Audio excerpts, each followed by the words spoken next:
What are our objectives for today? We got to lay the foundation. We got to understand the security triad. Again, I realize that's not exciting. We're going to discuss the different types of testing. Again, as according to CEH, that's actually fairly standard. Understand the difference between, again, vernacular of hackers versus crackers and what they say their motivations are. You kind of have to understand the bad guy to pretend to be the bad guy. Describe ethical hackers and their responsibilities. The code of ethics is really important, especially when you're working in a large environment. Discuss what's involved in test plans. Discuss ethics and legality. We're going to start with the CIA, confidentiality, integrity, and availability. This is the basis of everything IT, if you want to be, especially in security. You have to be sure on all of these things to have a secure system. Confidentiality addresses how secret information is. It's pretty straightforward at the end of the day. Confidentiality is saying that I know that that piece of information is without a doubt going to be safe if somebody else gets hold of it. It's locked doors, it's locked fences. Think locks. Honestly, that's the easiest way to think about this. So that can be a physical structure, that can be confidential in a safe, piece of paper written down with a password in a safe with a 45-digit code to get in, and it can also be a lock and key. This is pretty straightforward, right?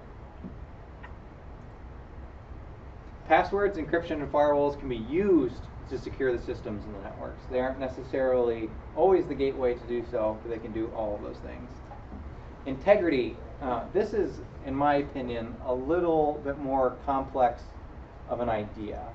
This is the correctness of the data, and is also the assurance that who you say you are is who you are.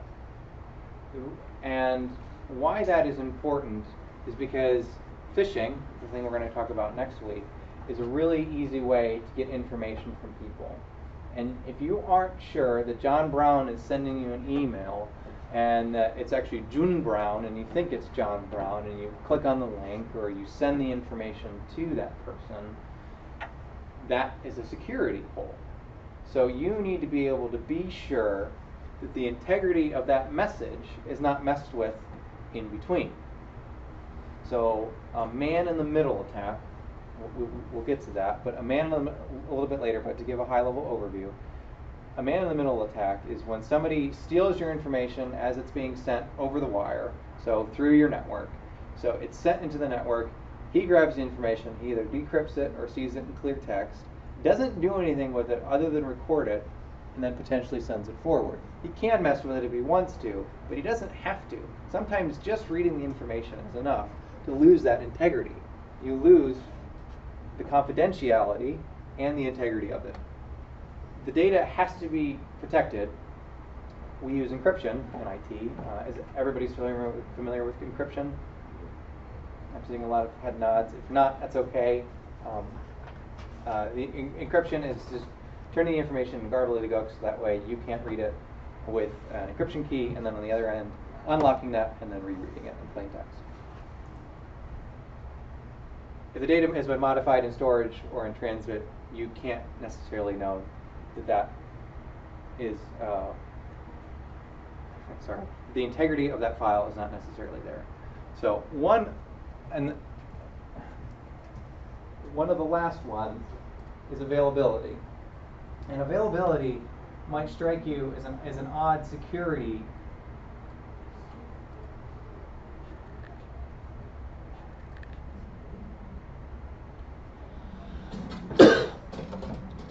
as an odd security recommendation. But the reason it's a security recommendation is because if you can't access your files, if you're trying to print and I, the hacker, break the printer, you can't get to your stuff has lost its integrity, it's lost its confidentiality. You can't get to it. That is a denial of service. That's called a denial of service attack. There's a bunch of different denial of service attacks. This one is a little bit more extreme, and you'll see here the denial of service that they offer against this printer. But this technically is hacking. They're just beating the crap out of a printer.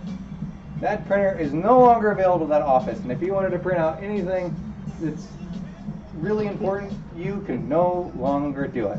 Also, if you haven't seen this movie, you have to go see it. So it's a silly example. I realize it's a silly example. It's totally asinine. I get it. But availability is important, because if somebody goes in and does that to your server, to your Linux server, you're going to have a bad day if you don't do any disaster recovery. Or if they do it to something that's hosting executive files, and those executive files only live there because they're highly confidential and they can't be duplicated anywhere. And that has trade data, or it has data on who's going to be bought next. That can have real financial impact on your company. So obviously there's a physical attack to this, but there's also technological attacks that can happen. Distributed denial of service, so a DDoS attack, is the most common way. If you'd like to read up a little bit more on that, and we'll get to that a little bit later, but Brian Krebs, who I was talking about a little bit earlier, if you haven't heard of Brian Krebs, you should Google his name.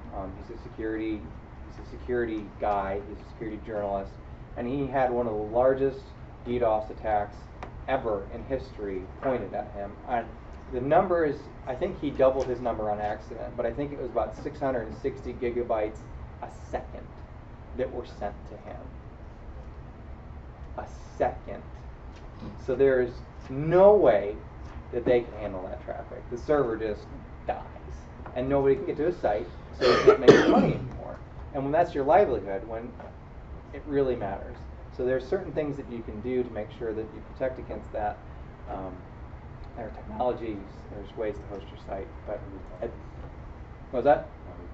Yeah, exactly. Well, a little bit. That can backfire. But availability is, data should be there when people should use it, and backup strategies should always be in place. If you aren't backing up your data, you're just asking for it.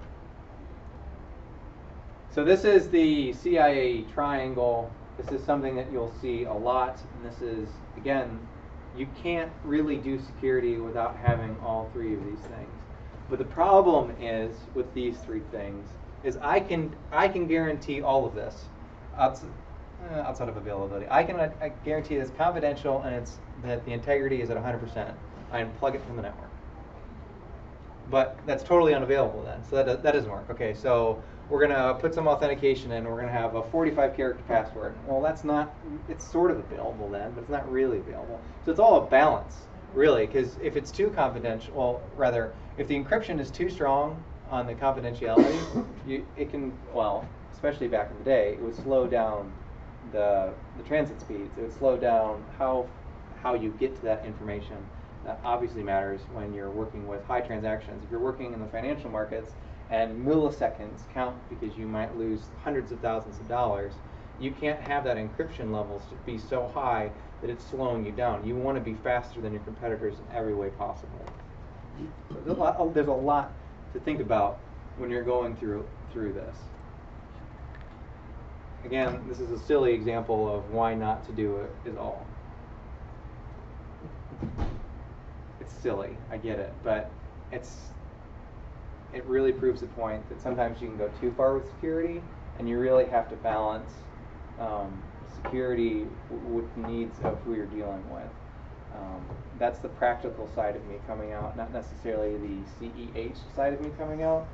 Security has to be frictionless, otherwise people are going to go around it. That's just the end. That's just the truth. All of you in here have gotten around security at either your company or your home or your college. I know you have. I know you have. You've used your proxy to go around your proxy. You've used your phone rather than using your work PC, even though you've taken pictures of things that work maybe. You know, like there are a lot of things that we work to get around because we don't want to have to do it the hard way. So if you can make it frictionless, that's really important. But it's a little outside of the scope of what we're going to talk about. There are three basic elements that make up risk. If, again, you've taken the Sec Plus, this is probably familiar to you. You've got your assets, what you're trying to protect. You've got your threats, which are not your risks and are not your vulnerabilities. This is a little tricky. So your threats are what can impact you in a... It is the actor, I'll put it that way. The threat is the actor that can potentially come after you. A meteorite striking your data center is a threat. The risk is very, very low. But that threat is real. It's an you could flood, you could have an earthquake, you could have a tornado. All of those are threats. And the risk to that is dependent on the likelihood of that happening. Vulnerabilities, on the other hand, are the weaknesses that are there. So if you build your data center and you put it under the ground and you put 75 feet of concrete, you don't have to worry about tornadoes. It's never going to affect you. So there's not really a threat of tornadoes. The vulnerability has been mitigated. You put a control in place to mitigate that threat. So I realize I'm kind of mincing words here, but it is important to understand the difference of these, and I'll go through them with a little bit more detail. Assets. Your devices. Your workstations, your servers, your storage, your routers. Those are all your devices. Those are assets. Your applications are also assets, though. So you need to understand what is on your workstations, what is on your server, what is on your storage, and what is going through your routers. So these applications that sit on top of those are also part of the assets that make up your company, or also make up the assets that you may be going after. So the server might be patched to yesterday. It might be brand new and shiny, but it might be running Apache 1. And if it's running Apache 1, you're going to get in like that, because there's tons of vulnerabilities for it, because it's an obsolete system. Software that interacts. Your networks, connections and the flow between them. So if you aren't encrypting your traffic properly, going back to the integrity, if you aren't properly doing that, and you've got somebody sitting on your network they could just be running Wireshark if you're on a wireless, if you're on a WAP. They could just be sucking all that down, and we will do that later. It's pretty fun. Just to see the flow of network information going between your data. So the information that lives inside of the application, that lives on top of your device, that is also an asset. The credit card information that you might be getting, or maybe your company built something and they're manufacturing, like my company. One of the highest priority assets that we own are data schematics. They're just CAD drawings, because they're CAD drawings of these $45,000, $50,000 nuclear valves and flow control valves. That's my most important asset at my company, is this information. So I have to make sure the device, the application, the network is secure to make sure that the data is secure. Sometimes you can't secure the data any more than it already is, so you have to make sure this is all linked up. And people. People are assets. They're really important assets, in my opinion, not to some other company. But they're the assets that are most vulnerable. They're the assets that are also threats. So they're all encompassing, which is a little frustrating at times, because you have to work with them, and you have to interact with them, and you have to be able to reach across the aisle and make sure that you guys are on the same page. That all makes sense? Any assets you think are missing? Not really? Maybe? Probably not. It's pretty straightforward. Give me a couple threats. I've given you some. Shoot some back to me. Biggest one is insider threat. Insider threat. So that asset we were just talking about, yeah, yep. That employee. That's the biggest one. Absolutely. It's a huge one. Was that? Viruses, so malware. Sitting in your system. What was that? The end user. Yeah, absolutely. Insider. That's common vernacular for that is insider threat. So the end user either knowingly or unknowingly doing something stupid. The environment, Explain. the tornadoes and the. Sure, that kind of environment. Yeah, absolutely. Yeah, there's a lot of different threats, and I think we always traditionally go towards like hackers, and the news likes to make. Oops, another way. The news likes to make news out of the WannaCries, and they want to point a finger at somebody or something. It's not always that clean. Nation states are a big one that people like to talk about. I actively see Iran, Russia, Yep. China, North Korea. You just do, and we do it. Spain's really good. France is really good. Israelis are really good. You won't see them. Netherlands. I got some of those. What was that? I got some of those. Yeah. They showed up on the firewall. Yeah, they're very, very good. They've got a lot of money backing them, because they need to know what we're doing, and they're not just they're looking to kind of see what we're doing for reconnaissance, but you have to be careful, because the nation states as these threats. You know, China wants to come in and they want to take what we have done R&D on, and they want to make it for a third of the cost and sell it for the same price or half the price, because they don't have to do the R&D. So We're not malware. perfect. We're not perfect though. We're attacking it just as much. Oh, I totally agree. As everybody knows. Absolutely, if not more, honestly. And it's a new battlefield. It's an interesting battlefield. Ransomware, which I put in the malware category, but don't. According to CEH, it's its own thing. And I also see ransomware as more of a vulnerability, insider threat. Automation. How could automation be used as a threat?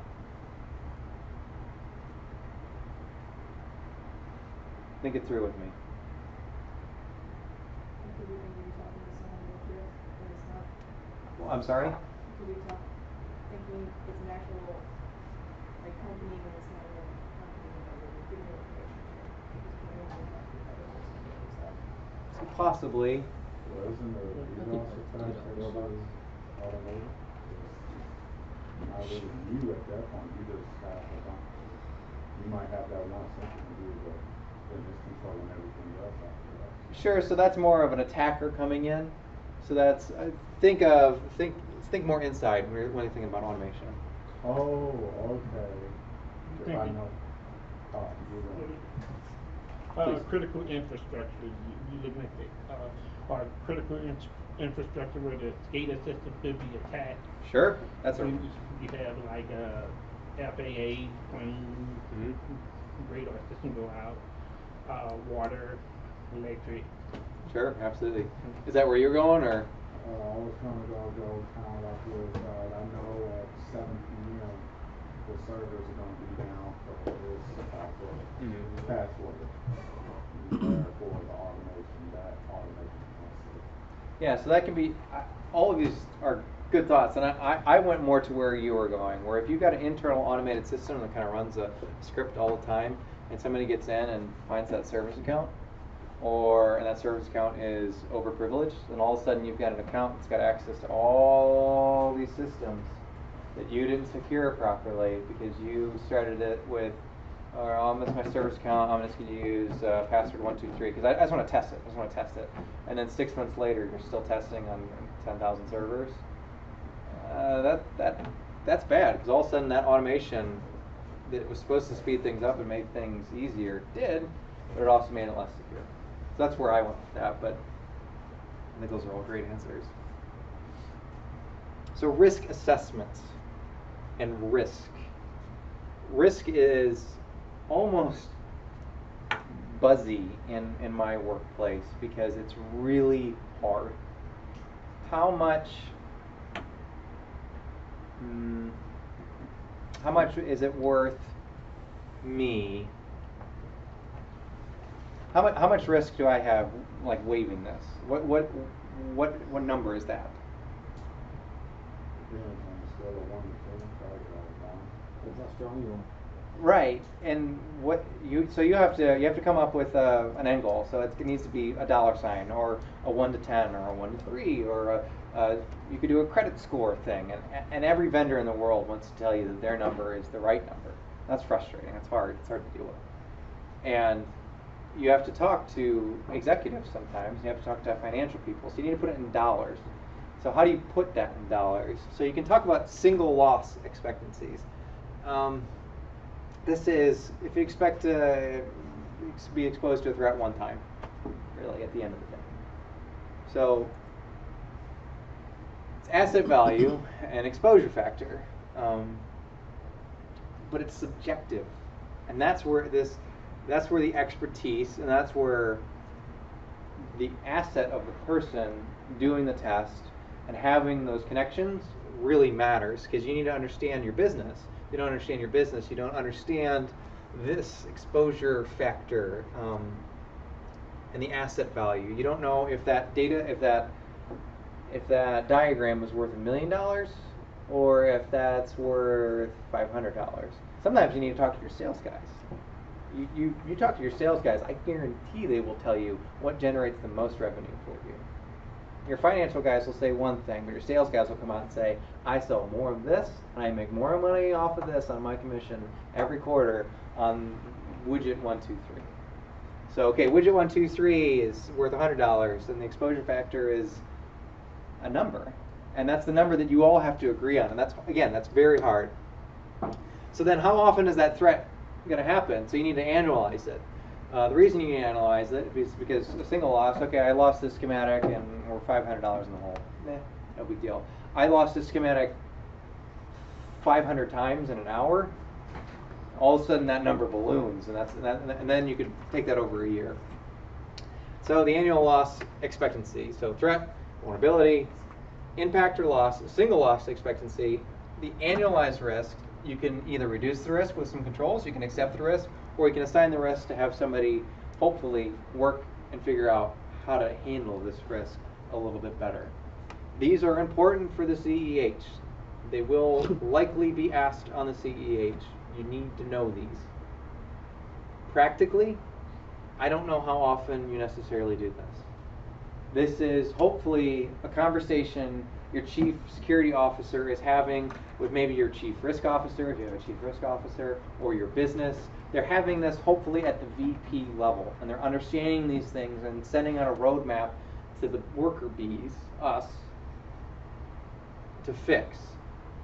But this will be asked on the CEH.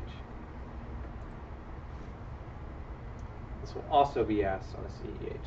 3 different modes based on security level of target. So security testing, we've got black box testing. Somebody take a guess at what this is.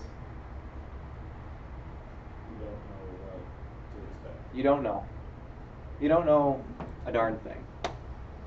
You know your target. You know it's Emerson. That's it. You don't know the IPs. You don't know the employees. You don't know any of it. You don't have a clue about any of it. White box. You do know. What was that? You do know. You know everything. Limitations. Yep. You can't touch this. This is some common sense stuff, so we'll go through it pretty quick. Full knowledge of tests. So you've got all the information. 95% of the tests that I have done have been white box tests. Now, I work for a company and I'm testing targets within that company, so I do not run a security consulting company. Spear Tip did a little bit of black, a little bit of white, a little bit of gray, which we'll get to here in a second. But most of my world lives in this. They want to know what you're going after. They want to know what you found. They want to know what controls you went through. And they want to have control over that. Here's the IP. Here is the asset. Gray box. A little bit of this. A little bit of mix. Partial knowledge of the target simulates an insider attack. So white box, gray box is where I live. I've never once done a black box test. I've always had at least some information. A lot of that is because they want their blue team, they want their good guys on either alert or their manager to be on alert, so that way they can watch out for this. Sometimes you need to whitelist your boxes. When doing these tests,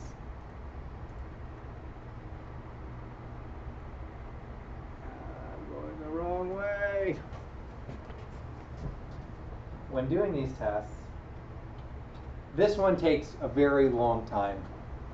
And sometimes you'll have a month, 6 months, whatever. But this can take a very long time because you have to kind of slowly go through it, because you'll probably get blacklisted a lot, because a lot of stuff we do is noisy because you don't have the time. The reason you don't have the time is because they don't want to pay for it. Because at the end of the day, they're paying either your salary or they are paying you as a consultant to come in and test these things. Well, a true black box test could take 6 months. It could take 2 years. That's where these nation states that we were talking about earlier have the advantage, because they can really take their time. They're not in a hurry. Why would they be? They don't have to be. They're already paying their employees to do what they're supposed to be doing. So this is costly in a time sense, which is why you don't get a lot of these. Whereas in a white box test, they know you're coming and they can whitelist your IPs. They can see all that noise. You can blast them with everything, and you can do it in a week or 2 weeks or 3 weeks, which is a much more manageable time and easier to swallow for your leadership to say, I can do this in 2 weeks rather than I can do this in 6 months. So security tests range in scope and complexity, as I've already said, and can be defined by one of these 3 types. High-level assessment. I live in a vulnerability management world, so a lot of what I do is vulnerability management. So I'm making sure people are doing the very basics of what they're doing. So I would say, again, in the practical world, that's one step above this, even. Level 0 is vulnerability management. It's a lot of what I do. It's are you familiar with like Bolus or Nessus or vulnerability scanners? They scan and look for your basic patching and your basic configurations. That's your patch and configuration management. You should not, in my opinion, do any sort of penetration testing on a system until basic patch and configuration management is being done. If you're doing a penetration test on a Windows XP box, guess what? You're gonna get in. It's pointless. It's just wasting everybody's time. Do they always see it that way? No. But sometimes you kind of have to prove your point, which again goes back to that report writing. So, CEH, asterisk star, high-level assessment, level 1 assessment, top-down assessment, organization policies, procedures, and guidelines. Does not include any real hands-on testing. This is running your basic scanners. Here's your report. Network evaluations. So this includes hands-on testing, and what I would say network evaluations is there's a tool called Nmap we will use. It's going to find the open ports and protocols. It's going to see what everybody sees from an outside point of view. No authentication. They're not going to let you in the front door. They're not going to give you a username and password. It's just very surface level. What's this look like from the outside? And then penetration tests. What we're talking about here. Level 3 assessments. Attempt to compromise the network as an attacker would. Real life asterisks. Sort of. You don't always get to do all the fun stuff that the attackers get to do. You don't always get to exfiltrate data. Sometimes you're just capturing it. You don't always get, actually never, I wish I would have. I have never once done a denial service on a server or a service. I want to so bad. It'd be so much fun. I think it'd be so cool to do. I think denial service attacks are really neat. Because they don't want to take their service down. Because normally you're testing a B side or a dev or a stage box, and even then that stuff going down is obviously not a good thing. The other one that I haven't done that I have been part of but not physically part of is a physical penetration test, and that is also something that is not likely to be in a corporate environment. Maybe if you go to a consulting firm, physical penetration is more social engineering, and we'll get to that tomorrow, or excuse me, next week. I'm not going to see you guys tomorrow. Hackers versus crackers. This is old thinking. This is a very 1980s, early 90s vernacular. The EC Council has really clung on to this for some reason. Originally, hackers or computer enthusiasts, I would even say like just kind of like techno geeks, like they like to break things and put things back together. Like you would get your phone to call long distance for free, that kind of stuff. You're not really hacking into a computer, you're just hacking into the system. You're using the system in a way that its intended layout did not have. Make sense? Now it's individuals who break into systems with malicious intent. Crackers. Criminal hackers. Again, this is what EC Council is saying. Illegally hacking into computer systems without permission. So that is their technical definition. I've never once used this term in an office or with any of my friends. So it's good to know on a surface level. This is important. An individual hired by an organization to perform a security test and vulnerability assessment of its system to identify potential vulnerabilities and help secure the organization's systems and networks. I think that's just really like a nice little essence of what you're trying to do. What we're trying to do is help. This word right here. Help secure. I will reiterate this probably 100 more times over the next few weeks. It is so important to make that that bridge between you and your business and you and the people you are working with.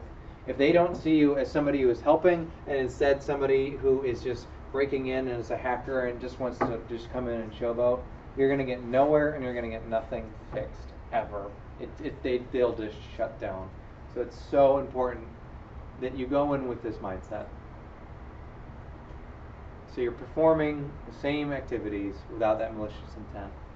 Also, I will put these up in Blackboard once Blackboard is online. Variety of skills and knowledge. So you should have some knowledge of all of these things. One of the reasons I got into security and I got really excited about security when I had the opportunity is I don't know Linux as well as you do. There's just no way. No way. I'm not going to touch your Linux skills. I know that for a fact. And I think that's cool. I think that's awesome that you are better at Linux than me. I don't know your environment at all. I don't know anything about it. I guarantee that you would be a huge asset on my team just by going in and having a conversation with you and being able to understand who works here, who's important, what systems are important, because you work on the help desk. You have your finger on the pulse of this system goes down and everything hits the fan and that person comes storming through the door and we need to make sure that doesn't happen. There's a lot of that in IT, and there's even more of that in security. If you go into security and you act like you know everything or you act like you know more than somebody else, you are going to get schooled. That's just the nature of it, and I love that. I love that I'm 99% of the time the stupidest person in the room, because there are people that write in assembly code or C and all these like horrible languages. They're like, oh yeah, buffer overflow, you just go like this, and it's like, what did you just do? Like, there's no way that that's human, and I like that. And if you don't like that, this security may not be for you, because you are going to get in a room and you may give a report to the network engineering guys, and you may not have the same knowledge of networks that they have, and they might push back at you. But you have to be able to stand firm, one, but you also have to be able to reach across that aisle and say, no, you know what? You're using SSLv2. That was deprecated the year I was born. And you have to have some of that knowledge and be able to kind of stand up for what you know. Operating systems, hopefully that's a given. If you don't know Linux and Windows, I'm not sure why you're here. You can learn Linux. I'm not saying you need to learn, you need to be a master, but you should have some basic understanding of at least Windows. Firewalls and IDS systems. You need to understand how these things operate. You need to understand why they're there, and you need to understand how to get around them, how to get around the IDS and IPS. Is everybody familiar with IDS? Intrusion detection, IPS, intrusion. Yes, yeah. So it's an intrusion detection system. The most common open source one is Snort, or Pig. It's pretty cool. There's a lot of really neat things, but there's also some really good paid ones. Firewalls, I hope, are self-explanatory. They've gotten really cool and really good. The next generation firewalls, the Palo Altos and the checkpoints are doing some really fantastic stuff. Where you used to, back in the day, be able to create an SSH port and tunnel that home because they have SSH outbound because they have an SFTP server. Now they can inspect that traffic and say, nope, that's an SSH tunnel going out. That's not SFTP traffic going out. So they're getting harder to get around at this point. Mainframes, I added maybe, I guess. Again, EC Council would say so. I would say maybe, not really. I've never even seen one on anything. Hopefully you don't either. If you do have a mainframe, it should be segmented in its own network and it shouldn't have a firewall around it. Network protocols. This is a really big one. You should be able to look at an Nmap scan and you should be able to go down the protocol list and understand what you can do with those protocols. You should understand that if you have an open SMTP relay that you can send out emails spoofing to be the internal IT help desk and grab a really quick phishing campaign because you can do that. You should understand that if 22 is open outbound, you've got a perfect encrypted channel out that no one will ever see unless they have a Palo Alto in place or a next generation firewall. It's really, really important that you understand your network protocols and ports. Project management. Why would project management be necessary to be a good hacker? Anybody stab a guess?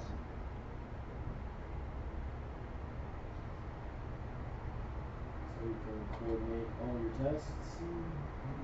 Yeah, I mean, it's pretty straightforward, but you have to be able to work with a lot of different people in a lot of different areas. And a lot of what you'll end up doing, I'm speaking from experience here, is the test is supposed to start Monday. Monday rolls around and you call and say, all right, I'm going to fire off my initial scans, get ready guys. You know, well, that server's down for maintenance. Well, you told me to start Monday. Well, maintenance went longer than we expected. When do you plan to have it back up? Wednesday.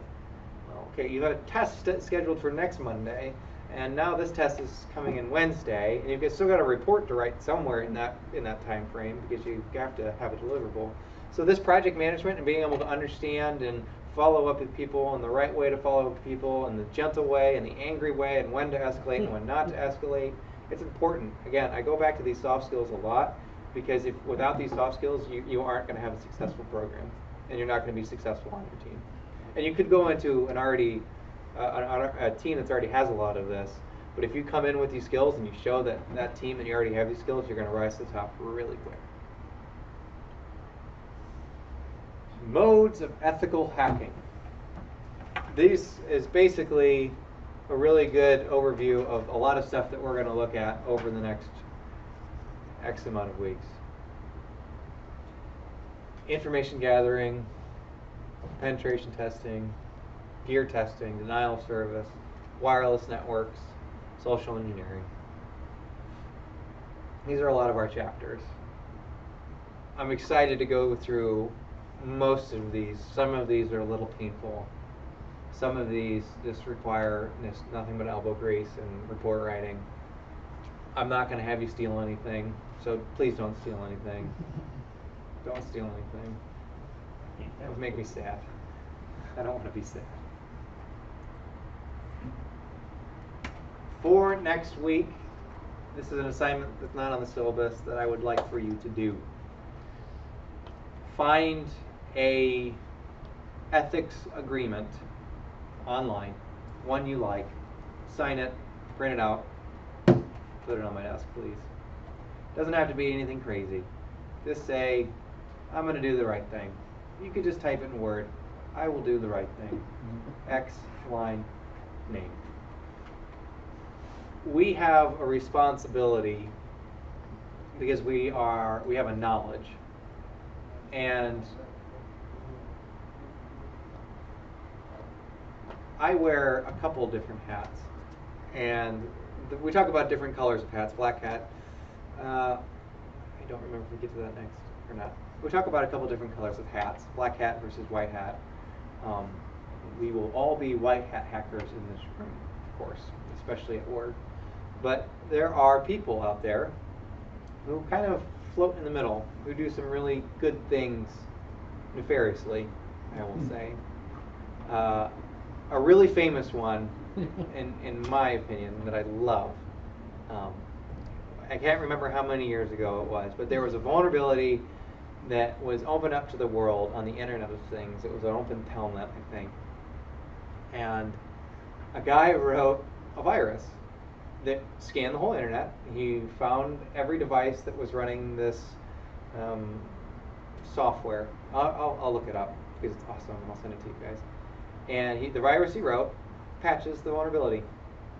He patched everybody's system on the internet. That's illegal.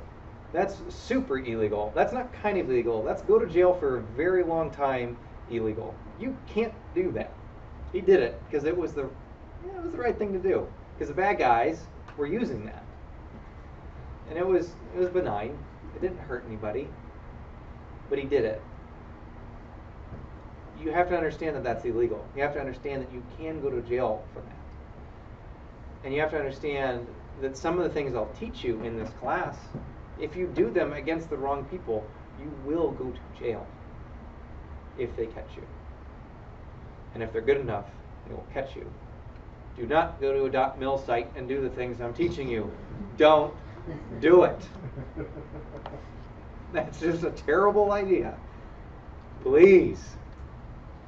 That's why I'm giving you these vulnerable assets. That's why I'm giving you these vulnerable hosts, so we can break them, so we can restore them, so we can test against them, so you can go to work and do this in the right way. There are organizations. One of the organizations I am part of, I am not as active in it as I should be. It's called Bug Crowd. So you do this type of work for them for bounties. So companies will hire Bug Crowd as an intermediary, and they will hire you either for kudos or for serious cash. Facebook does it. Google does it. A lot of the big tech companies, Amazon does it. They all do it. Netflix is huge in it. And they will pay you tens of thousands of dollars if you find vulnerabilities. No joke. Serious cash. There's little companies that will pay you in like, hey, thanks, buddy, and you get some experience. That's great. So if you want to do this on your own time against real life targets, there are legitimate ways to do it, and I strongly encourage you to do it. I think that's a fantastic program. I love that IT programs are doing it, because you will be surprised what you find. You've in this room what you could find right now with just the knowledge that I've given you right now, which is almost nothing. Because people need a lot of help with this, and that's what I want to do, and that's what I want to teach you, so you can help them. Always obtain written permission before doing a test. Again, Bug Crowd takes care of that for you if you want to do it in a non-standard way. But even if you're doing it, I have a written agreement with every internal customer. I have the person who wants the test done and their boss sign off on it. I want to make sure that they know, because there's a chance on every single one of these that something could go wrong and you break the whole system, and the whole system goes down. You might delete it on accident because they don't properly parameterize their queries, and you accidentally sent a delete command through SQL, and there goes their tables. It happens. Never exceed the limitations of that authorization. If they have given you a server to go after that server. Don't go after the one next to it. It's fun to go after the one next to it and go through, but if that's not the objective, then don't do it. Have a signed NDA. Always be ethical.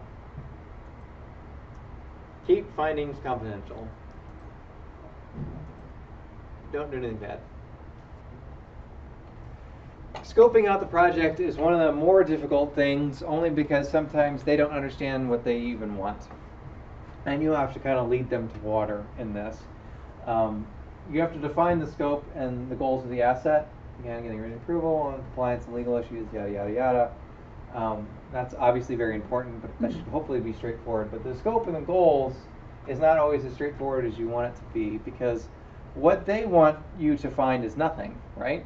I mean, ultimately, that's what they're hoping for, is you go in and you find 0, but you're going in and you know better. So you need to make sure that the goals and objectives are at least achievable. You know, you can't hack into my server that's unplugged from the network. Well, okay, I have physical access to it. No, there's a lock behind a locked door. Well, that's not achievable at this point. But then making sure that the scope of this server is in and this server is out. Or maybe the router's out altogether. You can get there through the router, obviously, but you can't attack the router. You need to understand all of that. Perform the assessment and post-assessment activities, which I've been hammering home since I started typing. The report is awful. I hate it. There's nothing fun about writing a report. It's even less fun when you write a good report. So you should make it as least amount of fun as humanly possible, because your reports should be awesome. They should be understandable to the CEO, and they should be understandable to the person who is working on the system, and that is extremely hard to navigate. I end up breaking it apart. I will show you one of my reports when we get to the report writing, which is the very last class. My report needs a ton of work. It's not the best, but it's what I use, and if you make a good template, you end up sticking with it. It is so important that you have a good report, because you could be the smartest, best ethical hacker in the entire world. If you can't tell anybody about it, it's pointless. So, introduction, statement of work, results, recommendations.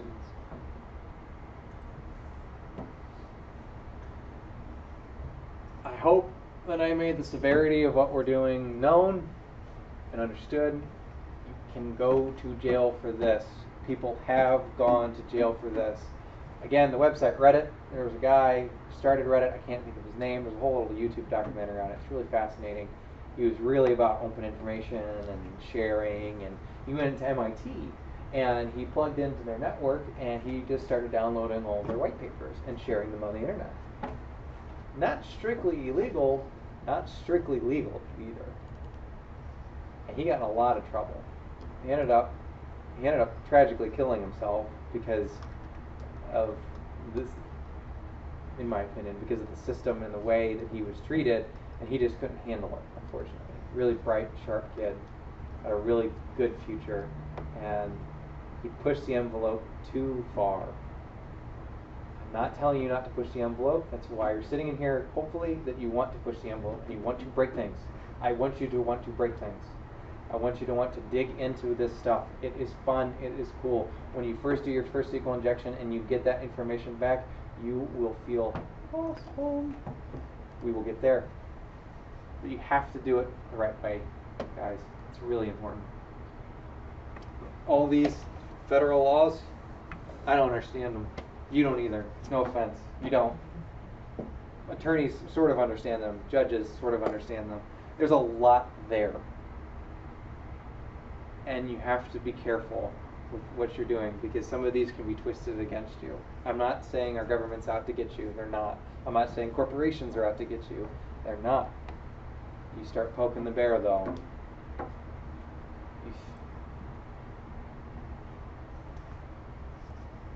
It's a lot of information. I know a lot of it was a little boring. I apologize. I wanted to make sure we were all on the same level playing field. So the security triad, CIA, that's important. You will be asked. Be familiar with the elements of risk and understand the difference between risk and threat. Quickly, risk. Risk is the likelihood of something occurring. Sure. Threat. A threat occurring. What's a threat? Boom. What? an external presence that could potentially do harm. Absolutely. We didn't do vulnerability. Vulnerability. Vulnerability is basically a weakness I heard like candy distribution. How do you fix that? Well, like you said, for one, patches. So a patch is a subset of what the word I'm thinking of. The word I'm thinking of is control. I don't know if I said that clearly enough. But a control is something you put around a vulnerability to make sure you can't always patch. Sometimes you have a legacy system. You have a Windows 2003 server that is absolutely pivotal to your accounting systems. We can't work without it. My internship, I did a lot of vulnerability scans. Sure. And the thing is, a lot of the guys who work with us telework. So if the computer's not connected to our network, we can't patch it. Sure. So then you get people with like 200 critical vulnerabilities and then bring it into the office and next thing you know they're Well, also your numbers spike. They look terrible. Yeah, that's a not to get off topic, but that's a really like a common issue because they're off network and your sales guys are the worst. I know they are. Your sales guys are definitely the worst. Sales. I work with the USCs. We have a lot of scats, and that's mostly what we deal with. So they'll telework from another state, really outside of wherever their home office is. So. And they VPN in once every 6 months, or when do they have to put in their time card, for that 15 minutes, and then they VPN out, and you don't even have a chance. Well, unless it's in the office connected to our network. We can't do it. Right. So if they're at home, they're connected to our network. So your controls are harder there. So you have to rely on maybe other controls. You have to maybe have, you could do something like carbon black, like a Bit9 carbon black. Are you familiar with that? So it's an application whitelisting. So maybe they don't patch really well, but the only thing they're allowed to run, Outlook, Internet Explorer, that's it. That's obviously extreme, and that frictionless security that I'm talking about, that's not gonna work. But sometimes the controls you have in place, you have to, or you could have an agent that's on their machine that goes up to the cloud, and the cloud then registers their PC. Right. And that's a whole other ball of wax again. And the technologist piece of me that you're not in the cloud, you're about 8 years behind, but that's the way. I mean, we're just getting there too. Honestly, Emerson's just getting there. So. I think the funniest part about the whole piece, like if you have something on your system that can't be patched, the one thing that management don't want to hear is that you have to accept that risk. Because it has to operate on it. It can't go down, but you can't do a damn thing about it. Right. And so I've been in a situation where doing a vulnerability scan, came across something, and then had to say that, well, this needs to be patched. And the VP of technology said, well, we can't do it. Well, then we have to mark it as we accept the risk. Oh no, we're not accepting. The hell we're not. Yeah. We can't patch it. Yeah. You don't want to break it, but you don't want to patch it. So you don't want to patch it because it interferes with our operations. So you accept the risk. Well, we got to talk about that. Whatever. Yeah, and so those are really interesting conversations, and they're interesting conversations because they're happening a lot more. And the reason they're happening a lot more is we're starting to have more visibility. There's been more targets. There's been more WannaCries. There's been more visible stuff. So the trick. Trick isn't the right word. The solution to it is twofold. We keep banging on our drum and talking about the risks. We talk about the vulnerabilities. We talk about the threats that are out there. And we also make sure that our leadership is talking in the same conversation, in the same language, this language. Because if our leadership isn't using this language to the VP of technology, if the chief security officer and the chief technology officer aren't talking to one another and aren't working together, you get into these situations where a VP is telling you, we're not going to do that. Mm-hmm. And who are we to say? So the technology piece to it though is hard because there are technology solutions to it. They might cost a ton of money, they might cost infrastructure, they might cost cloud, so it ends up being a difficult situation for sure. No, they don't. They definitely don't.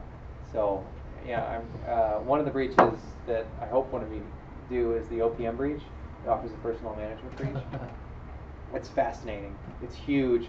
The government official document that came out from it, it's like 297 pages long or something just ridiculous. It's crazy.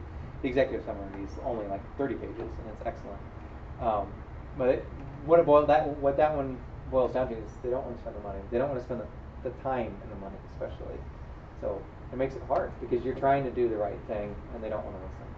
Especially like, so I with NAS, which is National College Statistics Service, which is a very small branch of the USDA, and they don't think IT is very important. They actually want to downsize their IT department because we get this is So your stats people think that? yes. There were really That's always. They really think that was security. But as soon as something like goes wrong, the director's like, "Hey, we need you." We're like, "What does? Why do you need us?" Right. And then they want you to unmess up every, like, 5 years of just complete, lack of a better term, cluster. This is where I probably hate the actual end user.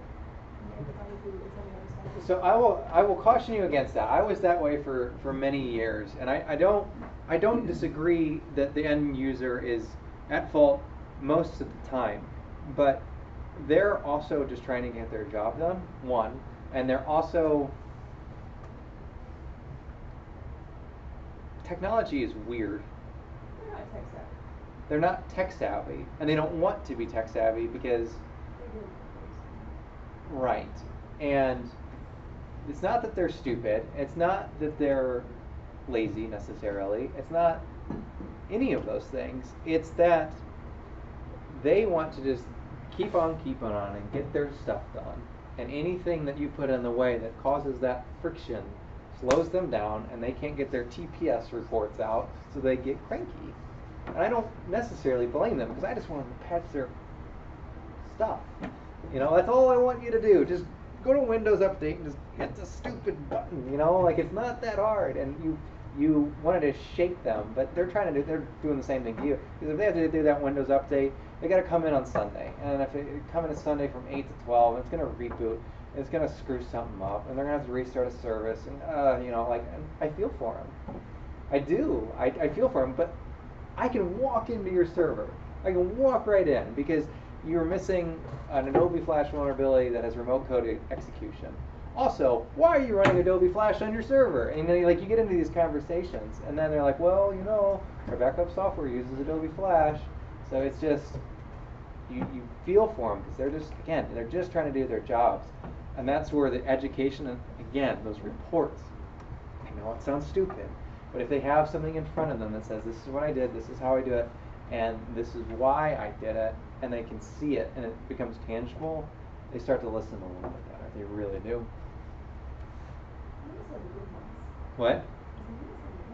No, it takes time. It takes time. Try to work with Oracle developers. It's just mind-numbing sometimes. But I've got you build those bridges. You just do. You have to. If you want to get it done, and you want your leadership to notice that you're getting it done, that's how you do it. It's human. It's a human intelligence piece to it. Right. If you can say, hey, I secured the $10 million system with this new control. By the way, the people doing the development on it, they didn't even notice. Like, woo. Sadly, I don't really know how to keyboard them. So this is the level of tech that. Yeah. So working on the help desk, just to, I will get back on topic here. I worked on the help desk for a few years, and the most ridiculous one, I saw this, I responded to the ticket, was the computer wasn't turned on. And she's like, it's plugged in, it's working, I promise. She's like, I've done everything, all the buttons, I've tried to reboot. I'm like, okay, it's fine. So you walk over there, the cord is plugged into itself. The power strip is plugged into itself. And I Scout's honor, swear to God, I responded to that ticket. So I've been there. I get it. Denial of service.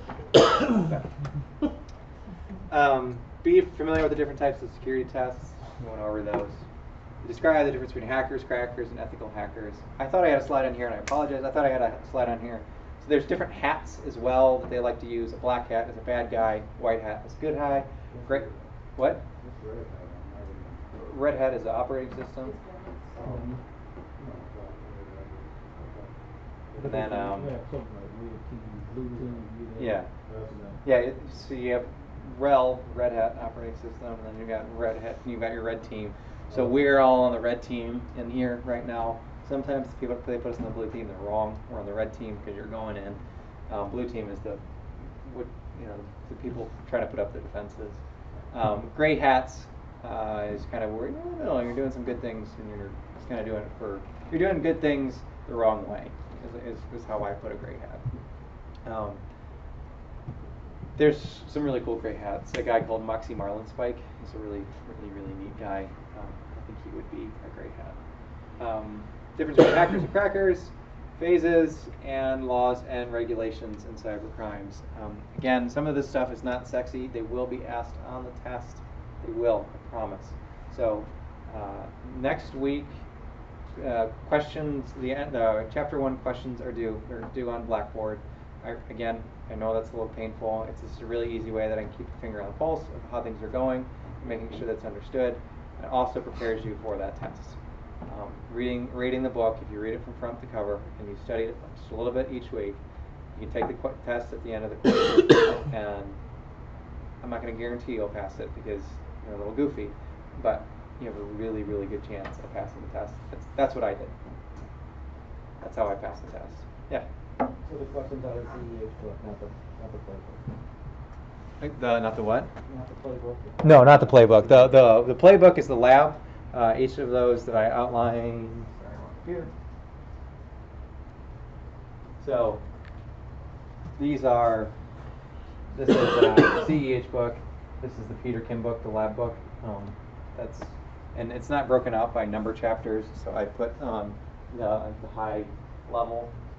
And I'll give you more explicit instructions on those because like the first lab really isn't all that exciting. I really encourage you, if you have a laptop, that you can do this do it on your own laptop.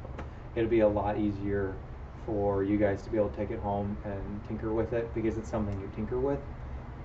Just in general, hacking is a tinker sport. I think you just do a little bit better as opposed to sitting in here for 2.5 hours straight and maybe getting it, maybe not, and that's fine. I will be here the whole time.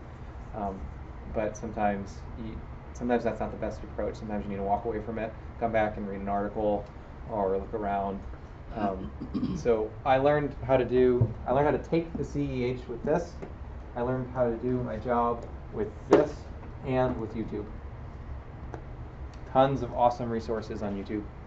So I watched hundreds of hours of YouTube videos, and that's how I've got the knowledge in my brain.